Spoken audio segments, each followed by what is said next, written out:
হ্যাঁ, প্রিয় দর্শক আসসালামু আলাইকুম। আমি অবস্থান করেছি নোয়াখালী জেলার সদর উপজেলার ১৯নং পূর্ব চরমটুয়া ইউনিয়নের অবস্থিত পশ্চিম চরমটুয়া শফিগঞ্জ রাব্বানিয়া দাখিল প্রস্তাবিত আলিম মাদ্রাসায়।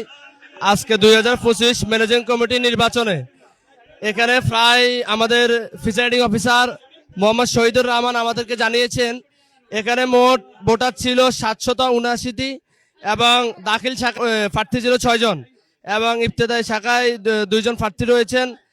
মহিলা প্রার্থী বিনা প্রতিদ্বন্দ্বিতায় বিজয় হয়েছেন। দাতা সদস্য মোহাম্মদ সালেহ উদ্দিন বিনা প্রতিদ্বন্দ্বিতায় বিজয় হয়েছেন। আমরা সকাল ৭টা থেকে এখানে অবস্থান করেছি। ভোট গ্রহণ শুরু হয়েছে সকাল ১০টা থেকে বিকাল ৪টা পর্যন্ত। আমরা দেখতে পাচ্ছি মানুষের বিপুল আনন্দ উৎসবের মধ্য দিয়ে এই ভোট এখন গণনা সম্পূর্ণ হয়ে বিজয় ঘোষণা করা হয়েছে।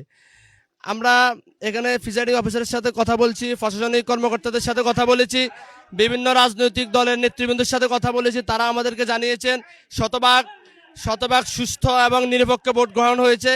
তারা দেশবাসীর কাছে বলতে চায় শফিগঞ্জের যে ভোট হয়েছে এটা বিগত দিনে এমন সুস্থ ভোট তারা দেখেনি।